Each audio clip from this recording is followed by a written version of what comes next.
സങ്കീർത്തനം 37, സാംസ് 37. ഇത് ക്രൂശുമരണം കഴിഞ്ഞ് ഉയർപ്പും കഴിഞ്ഞ സമയത്ത് കർത്താവ് എന്നോട് ഇങ്ങോട്ട് പറഞ്ഞാണ് സങ്കീർത്തനം 37 എടുത്ത് വായിക്കാൻ.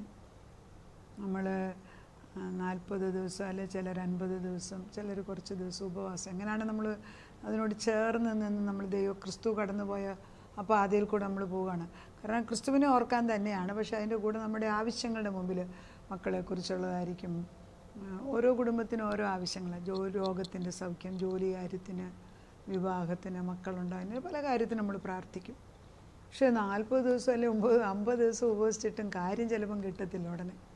അപ്പോൾ നമുക്ക് നിരാശ വരും. കാരണം നമ്മളീ പ്രാർത്ഥിക്കാനുമ്പോൾ നമുക്കൊരു പ്രതിഫലമുണ്ട് നിശ്ചയം. പ്രതിഫലം ഇച്ഛിക്കാതെ ചെയ്യുന്നതെന്ന് ചോദിച്ചാൽ അത്രമാത്രം ദൈവത്വമുള്ളവരാണോ എന്ന് ചോദിച്ചാൽ വളരെ കുറവാണ്. അങ്ങനെയുള്ളവർ കാണുമായിരിക്കും. But most of the people are still living in the earth ഇല്ലേ. അപ്പോൾ നമുക്ക് സങ്കടം വരും, എന്തുകൊണ്ടാണ് ചില കാര്യങ്ങൾക്ക് ദൈവം ഉത്തരം തരുന്നത്. അതുകൊണ്ടായിരിക്കണം 37 വായിക്കാൻ പറഞ്ഞു. 37ൻ്റെ കുറച്ച് സെൻറ്റൻസ് ഞാൻ ആദ്യം എടുത്ത് വായിക്കാം. ദാവീദിൻ്റെ ഒരു സങ്കീർത്തനം. ദുഷ്പ്രവൃത്തിക്കാരുടെ നിമിത്തം നീ മുഷിയരുത്, ദുഷ്പ്രവൃത്തിക്കാരുടെ നിമിത്തം മുഷിയരുത്. നീതികേട് ചെയ്യുന്നവരോട് അസൂയപ്പെടരുത്. അവർ പുല്ലുപോലെ വേഗത്തിൽ ഉണങ്ങി പച്ചച്ചെടി പോലെ വാടിപ്പോകുന്നു. യഹോവയിൽ ആശ്രയിച്ച് നന്മ ചെയ്ത് ദേശത്ത് പാർത്ത് വിശ്വസ്തത ആചരിക്കുക. യഹോവയിൽ തന്നെ രസിച്ചുകൊള്ളുക. അവൻ നിൻ്റെ ഹൃദയത്തിലെ ആഗ്രഹങ്ങളെ നിനക്ക് തരും. നിൻ്റെ വഴി യഹോവയെ പരമേൽപ്പിക്കുക, അവനിൽ തന്നെ ആശ്രയിക്കുക, അവനത് നിവർത്തിക്കും. എന്ത് മനോഹരമല്ലേ. നമ്മൾ പ്രാർത്ഥിച്ചു ഉപവസിച്ചു, എന്നിട്ട് മറ്റുള്ളവർക്ക് എന്താ ഇത്ര വലിയ സുഖം, അവർക്കെന്തിനും ഒരു കുഴപ്പമില്ല, അവർ നല്ല വയറുപോലെ നടക്കുന്നില്ലേ, അവർ നടക്കുന്ന സൗദത്തില്ലേ, അവർക്കെല്ലാം കൊടുത്തില്ലേ എന്നൊക്കെ നമ്മൾ അറിയാതെ അറിഞ്ഞോ ചിന്തിക്കാൻ സാധ്യതയുണ്ട്. എല്ലാ മനുഷ്യരിലും പല ചിന്തകൾ വരും. ഭർത്താവ് പറയുന്നത് ദുഷ്പ്രവർത്തിക്കാരുടെ നിമിത്തം നീ എന്തിനാ മുഷിയുന്നു, നീ എന്തിനാ അങ്ങോട്ട് നോക്കിയത്. നമുക്ക് അവിടോട്ട് നോക്കാൻ പോലും അവകാശമില്ല. അപ്പം ദുഷ്പ്രവർത്തിക്കാരെന്ന് പറയുമ്പം ഈ 37-ാം സങ്കീർത്തനത്തിൽ നല്ലവനെക്കുറിച്ചും, അതായത് ദൈവത്തിൻ്റെ നീതിമാനെക്കുറിച്ചും ദുഷ്പ്രവർത്തിക്കുന്നു. ദൈവത്തെ പൂർണ്ണമായിട്ടും വിശ്വസിക്കാത്തവനെല്ലാം ജാതീയ സ്പിരിറ്റിലാണ് ഓപ്പറേറ്റ് ചെയ്യുന്നത്. അവർ സത്യദൈവത്തെ കണ്ടിട്ടില്ല. So whether they do good or bad is not the question. അവർ ഏത് സ്പിരിറ്റിലാണ് വർക്ക് ചെയ്യുന്നത്. അവരുടെ കാര്യം കാണാൻ വേണ്ടി ചിലപ്പോൾ ഒരുപക്ഷെ നമ്മളോട് അമിത സ്നേഹം കാണിച്ചെന്നിരിക്കും. പക്ഷെ അതല്ല ദൈവം നോക്കുന്നത്. ഈ 37-ാം സങ്കീർത്തനം ആകെ 40 വേഴ്സുണ്ട് ഇതിനകത്ത്. 40 വേഴ്സസോളം ഇതിനകത്തുണ്ട്. ഈ 40 വേഴ്സസ് വളരെ ശക്തമായിട്ട് 2 കൂട്ടരെ കാണിക്കുന്നു. ഒന്ന് ദുഷ്പ്രവൃത്തിക്കാർ, രണ്ടാമത് നീതിമാന്മാർ. നീതിമാന്മാർക്ക് ദൈവത്തെ വിളിക്കുന്നവർക്കുള്ള അവകാശവും പ്രതിഫലവും, ദുഷ്ടനുള്ള അന്ത്യം എന്താണെന്നാണ് ഈ 37 പറയുന്നത്. അതുകൊണ്ട് ഇപ്പോൾ അവരുടെ ആ പച്ചപ്പുല്ല് പോലെ അല്ലെങ്കിൽ പ്രാദേശികമായ പച്ചവൃക്ഷം പോലെ തഴച്ചു നിൽക്കുന്നത് കണ്ടിട്ട് നീ എന്തിനാ മുഷിയുന്നതെന്ന്. മുഷിയുക എന്ന് പറഞ്ഞാൽ എന്തുവാ? നീരസപ്പെടുക അല്ലേ. നമുക്കൊരു സന്തോഷമില്ല. നമ്മൾ എന്തൊക്കെയോ കുഴപ്പം പറ്റിയിട്ടുണ്ട് ഇവിടെ. ദൈവത്തിനത് മനസ്സിലായി, പറഞ്ഞിട്ടൊന്നുമില്ല. ഹൃദയചിന്തയാണ് ഇവിടെ പറയുന്നത്. ദാവീദ് വാർദ്ധക്യത്തിലാണ് ഇത് എഴുതിയത്, ചെറുപ്പത്തിലല്ല. ചെറുപ്പത്തിൽ എഴുതുക എന്ന് പറയുമ്പോൾ ദാവീദ് പ്രായത്തിൽ ബാലനായിരുന്നപ്പോൾ ഗോലിയാത്തിനെ കൊന്നത് നമുക്കറിയാം. ദാവീദിനെക്കുറിച്ച് പ്രശംസ അധികമായിട്ട് സ്ത്രീകൾ പാട്ട് ചൊല്ലിയത് നമുക്കറിയാം. ദാവീദ് ശൗല് 1000-നെ കൊന്നപ്പം ദാവീദ് 10,000-നെ കൊന്നു എന്ന് ഇസ്രായേൽ ജനത പാട്ടുപാടിയപ്പോൾ ശൗലിന് ദേഷ്യം വന്നെന്ന് നമുക്കറിയാം. അപ്പോൾ ചെറുപ്രായത്തിലല്ല ഇത് എഴുതിയത്, പിന്നെയോ വാർദ്ധക്യത്തിൽ.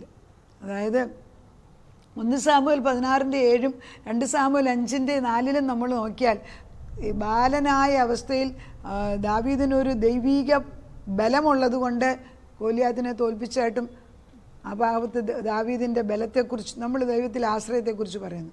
എന്നാൽ 1 രാജാക്കന്മാർ 2:10-11 ആയപ്പം ദാവീദിന് 70 വയസ്സായിട്ടുണ്ട്. വയസ്സായി 2 രാജാക്കന്മാരിൽ ഒന്നിൽ പറയുന്നു, 1-1 വാക്യം ഞാൻ വൃദ്ധനായി എന്ന് സമ്മതിക്കുന്നുണ്ട്. അപ്പം വൃദ്ധനും ദൈവത്തെക്കുറിച്ച് അനുഭവിച്ചറിഞ്ഞവനുമായ ദാവീദ് ഇപ്പോൾ എഴുതിയിരിക്കുകയാണ്, ദുഷ്ടവൃത്തിക്കാരുടെ നിമിത്തം നീ മുഷിയരുത്. സങ്കീർത്തനത്തിൽ നീതികേട് ചെയ്യുന്നവരോട് നീ അസൂയപ്പെടുക. അപ്പം നമുക്ക് മുഷിച്ചിലും അസൂയ ഉണ്ടായിട്ട് ഒരു കാര്യമില്ലെന്നാണ് പഠിപ്പിക്കുന്നത്. നമുക്ക് അസൂയ ഉണ്ടാവുക എപ്പോഴാണ്? നമ്മുടെ കാര്യം നടക്കുന്നില്ല, മറ്റവരുടെ കാര്യമൊക്കെ നല്ലതായിട്ട് നടക്കുന്നുണ്ട്. നമ്മൾ പ്രാർത്ഥിച്ച് മറ്റുള്ളവർക്ക് കൃപ കിട്ടി, നമുക്ക് കിട്ടിയില്ല അനുഗ്രഹം, അസൂയ വരും. ഇതൊക്കെ സർവ്വസാധാരണമാണ്. അതുകൊണ്ടാണല്ലോ ദാവീദ് ഇതെല്ലാം നല്ല ഭംഗിയായിട്ട് എഴുതി വെച്ചിട്ടുണ്ടോ നമുക്കിത് മനസ്സിലാക്കാം, എല്ലാ മനുഷ്യനിലും ഇതൊക്കെ ഉണ്ട് എന്ന്. കർത്താവ് പറയുന്നത് ദുഷ്പ്രവൃത്തിക്കാർ അവൻ എന്തെങ്കിലുമൊക്കെ പ്രവർത്തിച്ചോട്ടോ, അവൻ പുഷ്ടി പിടിക്കുകയോ എന്തെങ്കിലും ആട്ടെ. അപ്പോൾ അവർ ഇതിനകത്ത് പറയുന്നുണ്ട് ദുഷ്പ്രവർത്തിക്കാരെക്കുറിച്ച്, പിന്നെ പറയുന്നുണ്ട് കുറച്ച് കഴിയുമ്പോൾ അവനെ നീ നോക്കുമ്പം കാണത്തില്ലെന്ന്. അപ്പം നീതിമാനെക്കുറിച്ച് ദൈവത്തിന് വലിയ പ്ലാനുണ്ട്. നീ വല്ലവനെ നോക്കി സമയം കളയാതെ. ദുഷ്ടൻ പുല്ലുപോലെ വേഗത്തിൽ ഉണങ്ങി പച്ചച്ചെടി പോലെ വാടിപ്പോകും. അതായത് പുല്ലിൻ്റെ ഒരു പ്രത്യേകത, പുല്ലരിഞ്ഞിട്ടാൽ അത് വിതിൻ മിനിറ്റ്സ് അല്ലെങ്കിൽ അത് വാടിക്കഴിയും. വെയിലുണ്ടെങ്കിൽ ഒരു മണിക്കൂർ കൊണ്ട് അത് ഉണങ്ങി തീറ്റും. പിന്നെ അത് നമ്മൾ തീ കത്തിക്കും. അപ്പോൾ അവിടെ പുല്ലുണ്ടായിരുന്ന പോലും പിന്നെ തോന്നത്തില്ല, അത്ര പെട്ടെന്ന് അത് ഇല്ലാതാകും. അതാണ് ദുഷ്ടൻ പ്രബലനായിട്ട് നിൽക്കും. കുറഞ്ഞെന്ന് കഴിയുമ്പോൾ ഞാൻ അതിലൂടെ പോയി, അവിടെ കണ്ടില്ല അവനെ. അങ്ങനെയാണ് വചനം പറയുന്നത്. എത്ര ഉയർന്നാലും ദൈവമില്ലാത്ത ഉയർച്ചയ്ക്ക് പ്രയോജനമില്ല. അത് എൻ്റെയും നിങ്ങളുടെയും ഹൃദയത്തിൽ ഉറപ്പിക്കണം. അത് തലമുറയിൽ പാസ് ഔട്ട് ചെയ്യണം. കർത്താവ് അത് അവർ മനസ്സിലാക്കിയില്ലേലും അപ്പച്ചൻ്റെ വിരൽ കൊണ്ട് അവരുടെ ഹൃദയത്തിൽ ഇപ്പോൾ എഴുതി കൊടുക്കണം. അപ്പച്ചൻ എഴുതി കൊടുക്കണം. അല്ലാത്ത വഴികളെല്ലാം അപ്പച്ചൻ കൊട്ടി അടയ്ക്കണം.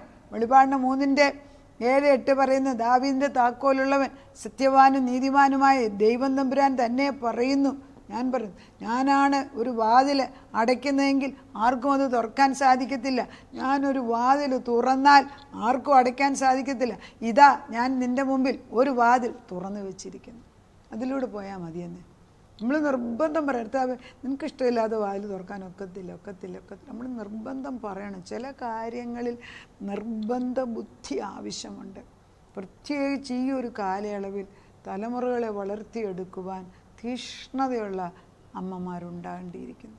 ഗ്രാൻഡ് പേരൻസ് 60 വയസ്സ് എബവ് ഉള്ളവർ കുഞ്ഞുങ്ങളെ അനുഗ്രഹിച്ച് പ്രാർത്ഥിപ്പാൻ തുടങ്ങണം.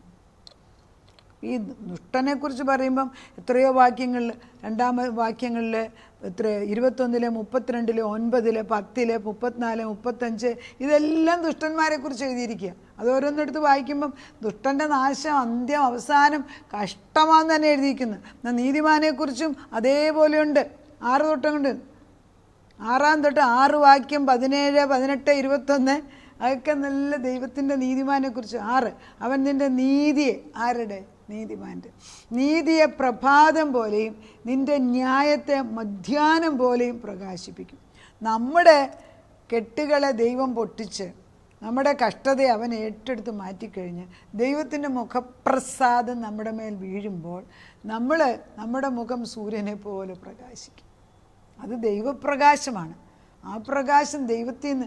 മോശ 40 ദിവസം സീനായ് മലയുടെ മുകളിൽ പോയി നിന്നേച്ച് തിരിച്ചു വന്നപ്പം മോശയുടെ മുഖം സൂര്യനെ പോലെ പ്രകാശിച്ചു എന്നവർ. ആളുകൾക്ക്, സാധാരണക്കാർക്ക് നോക്കാനൊക്കത്തില്ല. ഒന്ന് നോക്കിക്കേ, ഈ ഡെലിവറൻസ് മിനിസ്ട്രി, അതായത് അന്ധകാരശക്തിയുള്ളിടത്ത് ഭവനങ്ങളിൽ ചെല്ലെങ്കിൽ, ഭ്രാന്ത് പിടിച്ചവരോ അല്ലെങ്കിൽ വികട സ്വഭാവമുള്ളവരാണ്, നമ്മളവിടെ ചെല്ലെങ്കിൽ അവർ നമ്മുടെ നോക്കൂല. അവർക്ക് നോക്കാനൊക്കത്തില്ല. ഈ സ്പിരിറ്റ് വ്യത്യാസമുണ്ട്. അവർക്കത് പെട്ടെന്നറിയാം. നമ്മൾ ചെല്ലുന്നതിന് മുമ്പേ അവർക്കറിയാൻ നോക്കും. അത്രമാത്രം ശക്തമായൊരു ദൈവത്തിൻ്റെ സാന്നിധ്യമാണ് നമ്മൾ വഹിച്ചുകൊണ്ട് നടക്കുന്നത്. മറ്റുള്ളവർ നമ്മളെ അടിച്ചു താഴ്ത്തിയോണ്ട് നമ്മൾ താഴ്ത്തൊന്നും ഇല്ലെന്നേ. നന്മ ചെയ്യുന്നവരാകുവിൻ. എൻ്റെ ഹൃദയത്തിലെ ആഗ്രഹങ്ങൾ, നമ്മളിതിൻ്റെ ഹൃദയ ആഗ്രഹങ്ങൾ പറയുക പോലും വേണ്ട. ചിലപ്പോൾ കർത്താവ് അത് അറിഞ്ഞുകൊണ്ട് ചെയ്തു തരും. നമ്മൾ ദൈവത്തോട്, കർത്താവേ നിൻ്റെ വചനം ലോകത്തിൻ്റെ ഒരറ്റം തൊട്ട് മറ്റേറ്റം പടരാൻ നമ്മൾ ആഗ്രഹം. TV പ്രോഗ്രാം തന്നെ തുറന്നു വന്നു. ആദ്യ പവർ വിഷനിലാണ് പറയിപ്പിച്ചത്. അന്ന് കർത്താവ് കാണിച്ച അറ്റ്ലാന്റിക് സമുദ്രത്തിൻ്റെ അപ്പുറത്ത് അനേക ആടുകൾ ചെവി കൂർത്ത് വചനം കേൾക്കുന്നതായിട്ട്. എന്നാലിപ്പം B² പറയുന്നത്. B² പറഞ്ഞപ്പം കർത്താവ് പറയുന്നത് അനേക സാധുക്കളായ മനുഷ്യർക്ക് നിൻ്റെ വചനം ആവശ്യമുണ്ട്. അവിടെ തന്നെ പറ. അത് എല്ലാ ദിവസവും ആക്കി വെച്ച് കർത്താവ്. കുറയ്ക്കാൻ ചെയ്യുന്നതോറും കർത്താവ് കൂട്ടുകയാണ്. കാരണം അനേക മക്കൾക്ക് ഈ ആത്മാവിൻ്റെ വചനം ചെന്ന് കൊള്ളേണ്ടിയിരിക്കുന്നു. വചനം ജീവിതത്തിൽ ഒരു പ്രാവശ്യമെങ്കിലും ദൈവം കേൾപ്പിക്കാതെ ആരെയും വിധിക്കത്തില്ല. പക്ഷെ കേൾക്കുമ്പോൾ അത് ഉൾക്കൊള്ളാനുള്ള ഹൃദയം കർത്താവെ കൊടുക്കണമെന്ന് നമുക്ക് പ്രാർത്ഥിക്കാം. ഞാനൊരു നീതിമാനാകുന്നത് എങ്ങനെയാണെന്നറിയാമോ? കർത്താവിൻ്റെ രക്തം കൊണ്ട് കഴുകുമ്പോഴാണ്. അതായത് നമ്മുടെ നന്മപ്രവർത്തികളെല്ലാം യെശയ്യാ 64 പറയും, നിൻ്റെ നന്മപ്രവർത്തികളെല്ലാം ജീർണ വസ്ത്രം പോലെയാകും. അതായത് ജീർണമെന്ന് നമുക്ക് തൊടാൻ കൊള്ളത്തില്ല. നമ്മൾ വലിയ നന്മ പറയുക, ഞാൻ അത് ചെയ്തു ഇത് ചെയ്തു. ആ സമയം നമ്മൾ ദൈവസന്നിധിയിൽ വന്നിരുന്നിട്ട് കർത്താവേ ഏതെങ്കിലും, അതുകൊണ്ടാണ് ഈ പൗലോസിനെയൊക്കെ ചിന്തിക്കുമ്പോൾ മൂന്നാം സ്വർഗം കണ്ടു കഴിഞ്ഞ പൗലോസ് പറയുന്നത് എനിക്ക് പ്രശംസിക്കാനുള്ളത് ക്രൂശിൽ മാത്രമെന്ന്. കാരണം ക്രൂശിൻ്റെ മഹത്വം എന്തെന്ന് സ്വർഗത്തിൽ ചെന്നപ്പം കണ്ടു. ഈ പുതിയ നിയമം വായിക്കുന്ന നമുക്കതറിയാം. എന്നാലും നമ്മൾ അന്ധരെപ്പോലും ബധിരരെപ്പോലും ഊമനെ പോലെ ജീവിച്ചാൽ അത് ദൈവത്തോട് ചെയ്യുന്ന ഒരു അപാകതമായ ഒരു വലിയ പാപമല്ലേ? പാപബോധം ഉണ്ടാകണമല്ലോ.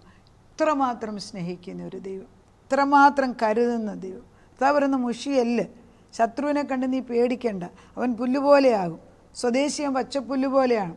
സ്വദേശി പുല്ലുപോലെന്ന് 2-ാം വാക്യത്തിൽ പറയുന്നു, പച്ചപ്പുല്ല് പോലെയാകുന്നു. 35 പറയുന്നു, കുറഞ്ഞെന്ന് കഴിയുമ്പോൾ നീ അവനെ കാണത്തില്ലെന്ന്. 10-ാം വാക്യം പറയുന്നു, കുറഞ്ഞെന്ന് കഴിഞ്ഞിട്ട് ദുഷ്ടനില്ല, നീ അവൻ്റെ ഇടം സൂക്ഷിച്ചു നോക്കും, അവനെ കാണുകയില്ല. എന്നാൽ സൗമ്യതയുള്ളവർ ഭാഗ്യവാന്മാർ, അവർ ഭൂമി.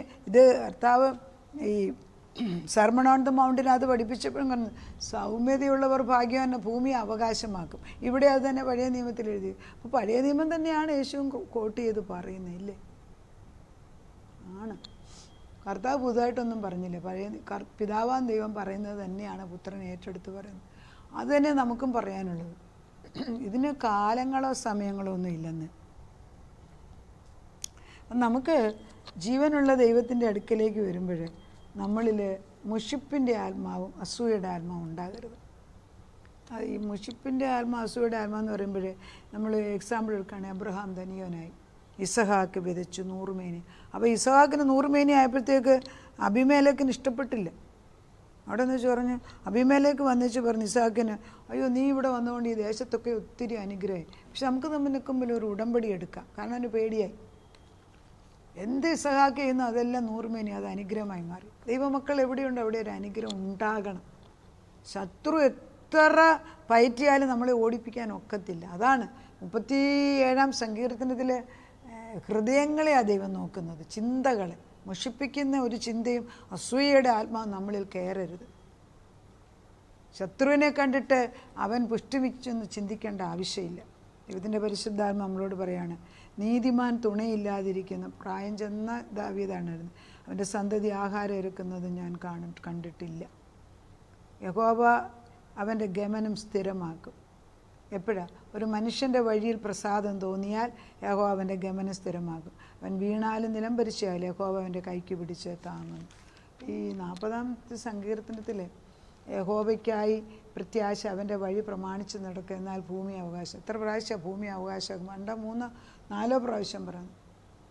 പിന്നെയും പറഞ്ഞു, ഞാൻ പിന്നെ അതിലേ പോയപ്പോൾ അവനില്ല, ദുഷ്ടൻ നിൽക്കത്തില്ലെന്ന്.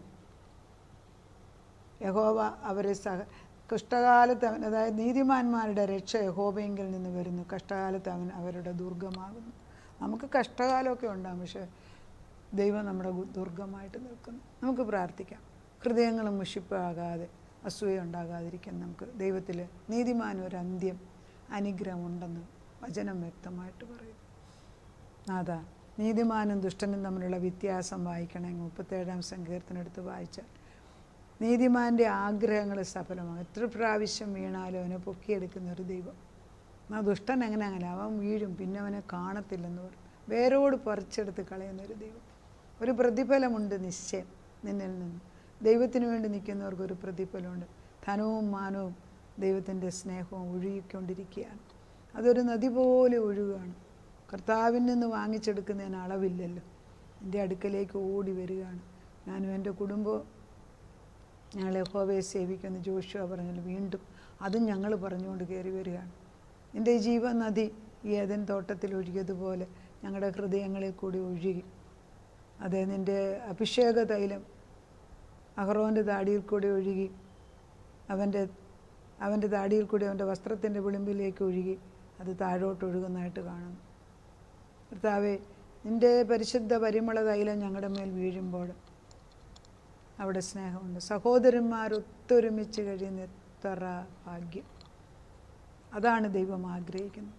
അമ്മയപ്പന്മാരും മക്കളൊന്നിച്ച് കഴിയണം ദൈവസ്നേഹത്തിൽ. ഭാര്യ ഭർത്താക്കന്മാർ ഒന്നിച്ച് കഴിയണം. കുടുംബമായിട്ട് ഒന്നിച്ച് നിൽക്കണം. നിൻ്റെ ആ കൊട കീഴിൽ കൊണ്ടുവരണം. നിൻ്റെ പരിശുദ്ധ തൈലം അവരുടെ മേൽ ഒഴിക്കണം. അവരുടെ മേൽ നീ മുദ്രയിടണം. കർത്താവിൻ്റെ രക്തത്താൽ അവരുടെ നെറ്റിക്ക്, അവരുടെ ചെവിക്ക് പുറകിൽ, അവരുടെ തമ്പിൽ, വിരലിൽ, കാലിൻ്റെ വിരലിലൊക്കെ നീ രക്തത്താൽ മുദ്രണം. മോശയ്ക്ക് കൊടുത്തിരിക്കുന്ന അവകാശം, അഹറോനും മോശയും ഇസ്രായേൽ ജനതയെ അനുഗ്രഹിച്ചതുപോലെ ഞങ്ങൾക്ക് അവരെ അനുഗ്രഹിക്കാൻ അവകാശമുണ്ട്. സങ്കീർത്തനം 1 പറയുന്നത് പോലെ നീതിമാന്മാരുടെ സന്തതികൾക്ക് വേണ്ടി ഒരനുഗ്രഹമുണ്ട്. കർത്താവേ, സങ്കീർത്തനം ദൈവത്തെ അറിയുന്ന പുരുഷനുണ്ടോ എന്ന് ദൈവം നോക്കുകയാണ്. യഹോവ ഭക്തനായ പുരുഷനാർ, അവൻ്റെ സന്തതി അനുഗ്രഹിക്കപ്പെടും. ഇതൊക്കെ ഞങ്ങൾക്ക് തന്ന വാഗ്ദത്തങ്ങളാണ്. അതിനാൽ ഞങ്ങൾ ആ വാഗ്ദത്തത്തെ ഓർമ്മിപ്പിക്കുന്ന അപ്പച്ചനെ തലമുറകളുടെ മേലെ അനുഗ്രഹം വീഴട്ടെ. അപ്പച്ചൻ്റെ വലത് കൈ ഉയർത്തി അവരെ അനുഗ്രഹിച്ചാട്ടെ. ശാശ്വതമായ ഭുജം അവരുടെ മേൽ തൊട്ടിരിക്കുന്നതിന് സ്തോത്രം. എവിടെയായിരുന്നാലും അവരെ കണ്ടിരിക്കുന്നതിന് സ്തോത്രം.